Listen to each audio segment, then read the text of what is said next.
Yo, what's good, YouTube, man? It's Gary with another Fan TV, back after another video. Like the content in this video, go smash that like button, like the content of this channel. Go and subscribe, man. Look, so the Eagles absolutely demolished the Chiefs last night, right? 40-22, really more like 40-6. Chiefs got some garbage time points and whatnot. But the way the Eagles are built is a very exact blueprint and game plan that the Ravens can follow, right? That was my main takeaway from as a Ravens fan watching the game, right? That the Ravens can do the exact same thing and get to this point where the Eagles at, right? They can do it, all right? But they got to do one thing, right? Or the main thing is this offseason has to be about investing in the trenches, right? This is not about getting pretty with some skill position. Now, the Ravens do need some help in certain areas, right? You can't completely ignore it. But the overall main theme of this offseason needs to be getting stronger, more physical, tougher on the offensive line and the defensive line. If you look at how Philly won that game, that's what it came down to. Obviously, Philly has great skill position players, of course. We know that. But if we talk about the way that the domination occurred, it's from the big fellas up front on both sides of the line, right?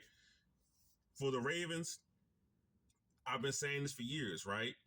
If you watched the channel for a while, the Ravens don't have a guy that on the offensive line that just takes over a game, right? The Eagles have multiple guys that do that.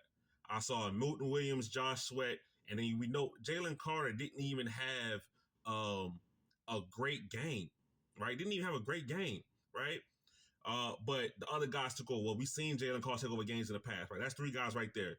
Then you got additional surrounding pieces, okay? Nolan Smith, Brandon Grant came back last night. Jordan Davis has played better this year, right? They signed Bryce Huff for a big money deal in the offseason, right?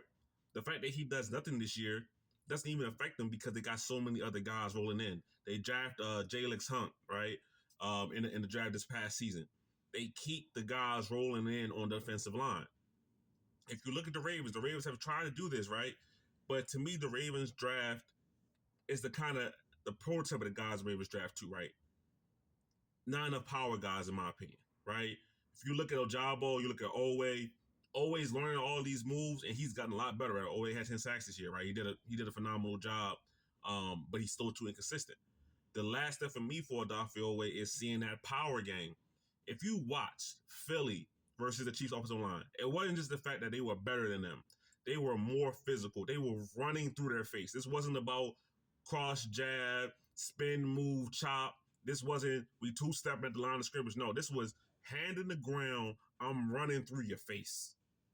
And the Ravens don't have defensive linemen that will really just run through your face. They don't have that guy, right? Maybe outside of, if you want to say like a Matabike, right? But Matabike gets double teamed a lot because, a lot of other guys, they don't draw a massive amount of attention, right? But for me, that's what I noticed, right? So it's not just about, oh yeah, just throw a bunch of bodies at the line of scrimmage, right? Or just throw a bunch of draft picks and capital at defensive line. The Ravens need to do one or two things. They got to trade for a premier guy. That's one route. Or the kind of archetype and body type has to change, right? You have to get guys that are really, really physical at the line of scrimmage. The Ravens don't really have that, right? And listen, I like Kyle Van Noy much as the next guy, right? It's kind of the same thing with Kyle Van Noy. And also, Kyle Van Noy is an older, aging player. But if I was to tell you right now who's going to step up and replace Kyle Van Noy eventually, right? We wouldn't have an answer for that. The Eagles are probably going to lose Milton Williams and Josh Sweat because they're going to make big money this offseason, right? But they are still going to have guys coming through. They're either going to trade for somebody or they're going to draft more people at the defensive line that fits what they want to do and replace that production. They do this every single season, right? It's not just about, yeah, we're good here, so we're going to stop building. The Eagles continue to build on the defensive line, right? They continue to build on the defensive line. Jalen Hurts played a great game last night. Super Bowl MVP, I think is absolutely fine for that. But you could have given it to somebody on defense as well, right? Josh Sweat, Milton Williams, like I said, those kind of guys, they had great games. You could have gave it to them. Like I said, but no problem with Jalen Hurts getting that. All right. And then you talk the other side of the line of scrimmage, that offensive line, right? The Chiefs have a really, really good defense, right? The only time the Chiefs really got pressure on Jalen Hurts was when they sent a blitz, right? And typically when they sent, like six guys, it wasn't just like a regular 5-man blitz. When they sent like six guys, kind of overloaded the Eagles offensive line, that's when they kind of got home, right? That's what caused the interception, things like that, right? But that was very few and far between. The Eagles have one of the best offensive lines in the NFL. They lost Jason Kelsey, right? An all-time legendary center, right? Some may say he's the best center of all time, right? He's in that top 5 kind of discussion for his position. Okay.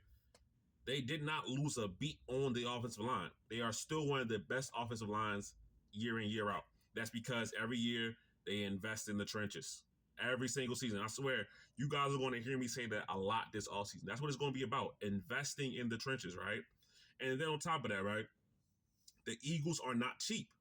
Okay? That's a mindset the Ravens have to get out of. The Eagles are not cheap. Listen to what I'm saying here. Okay? The Eagles, they're two starting tackles. Mailata's on a 3-year, $66 million contract. Lane Johnson is on a 4-year, $80 million contract. All right. They're still paying their guys because of the way that the owner, Jeffrey Lurie, structures the contracts. Right? Steve Bisciotti can do the same thing. If he's willing to shell some more money out, it's very, very possible. May not happen, but that's the kind of difference between the Eagles and the Ravens, right? One guy is willing to go take that extra step to see his team win a championship. One guy might not be willing to do that, right? So, but anyway, even regardless of that point, right? That's why, for me, I'm nervous about just the prospect of saying, hey, look, let Ronnie Stanley walk out the door this offseason, right? Let Ronnie Stanley go. We got Roger Rosengarten. He goes over the left tackle, and then boom, we find a new right tackle next year. To me, that process doesn't work. Okay. The reason Rosengarten was needed this offseason, last offseason, I should say, is because the Ravens' right tackle situation was not good. They were older with Morgan Moses. He was a declining player, and beside that, they had no depth. Morgan Moses was clearly a piece that was a bridge piece till you find the next guy, right? Ronnie Stanley, to me, is still playing good football. He's still in the prime, not gonna say the prime of his career, but he's still at a point where getting rid of him to me would be a mistake, right? It's going to cost the Ravens $21 million to bring him back, probably, right? But you could do a 3-year contract that where you can get out after 2 years if it goes bad, if it goes south, right? I'm not willing to take a step back on the offensive line, just to save a couple bucks, right? To me, the scariest proposition is that you're going to have a left tackle, Roger Rosengarten, right? And then you have a rookie next to Falele. Now you're going to say, well, Roger Rosengarten was a rookie last year next to Falele. True, right? They struck gold with Rosengarten. You're depending on that to happen again, and that's a risky proposition.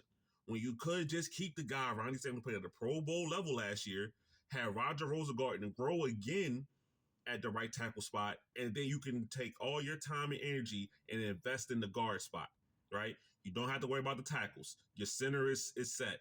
I mean, hopefully Falele takes a step, right? You know, I don't think the Ravens are getting rid of Falele anytime soon, right? It seems to be their guy. But now you can take all those resources that we worry about the tackles and focus straightly on the left guard. You get multiple guards or you get multiple guys that can play different positions in the draft. That's how you build. Same thing with the Eagles, right? Because this is a kind of back and forth between the Eagles, okay? When the Eagles drafted their starting center now, Cam Jurgens, they still had Jason Kelsey on the roster, all right? This is because they knew that when Kelsey was retiring, he could step in. But it wasn't like he just wasted time sitting doing nothing. He also played some guard for them during that time period, right? So if the Ravens want to go into this draft, keep Ronnie Stanley and still draft a tackle, I'm fine with that. I'm absolutely fine with that. Still draft a tackle, still draft a couple of guards, guys that have flexibility and can play multiple positions. That's what you need to do, okay? So for this offseason for the Ravens, it's about investing in the trenches, right? Offensive line, defensive line. That's how you dominate games late in the year, right? The Eagles, I saw a stat. The Eagles did not blitz Patrick Mahomes one time in his 42 dropbacks. We're talking about 4-man rushes. They did not blitz him at all. They had over a 50% pressure rate last night, okay? With no blitz, all right? When you can get home with 4, you change the entire dynamic of how an offense has to play against you. You change the entire dynamic, all right? So the Ravens have to figure out to get more dynamic defensive playmakers on the defensive line. I'm not telling you like it's going to be easy, but I'm telling you that's what the Ravens need to focus all their energy on, is how to improve this defensive line and how to improve this offensive line. Other moves will happen in between there. Like, the Ravens want to find an experienced wide receiver 3. Okay. If they want to, invest in another, it's a little bit more in corner, fine. Now, I'm not saying you don't have to neglect those positions, right? But the focus has to be on how can we improve this offensive line and how can we improve this defensive line, all right? If you watched the Eagles game earlier this year, right, you Ravens fans, I'm sure you did. We could not block this Eagles offensive line because they were more physical. Simple as that. We cannot block them because they were more physical, right? This wasn't about, like I said, it wasn't about having 10 different moves in the arsenal. This was lining up and running through your face. And the Ravens need some more guys that can do that, all right? They need some more tough, nasty players that are going to be able to straight take that left guard, left tackle, whoever, and put them in the quarterback's lap. That's what they did all last night. Patrick Mahomes couldn't even really scramble anywhere because his offensive linemen are right in front of him now because they've been pushed back 3, 4, 5 yards. All right. But that's my rant for what we got going on as far as what I think the Ravens should be focusing on this offseason. This is a offseason to invest in the trenches, man.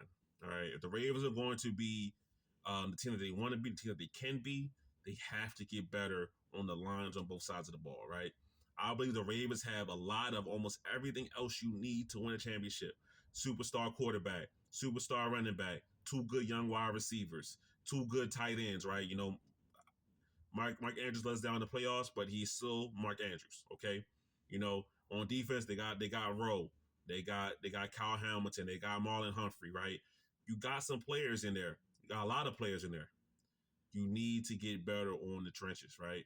That's it. That's exactly what the Ravens need to focus all their energy on this offseason. If they do that, they could find themselves right where the Eagles were this year, hoisting that Lombardi trophy. All right, so that's my thoughts on it, man. Obviously, give me your thoughts in the comments, man. But it's Gary Root on the Fan TV. I'm out.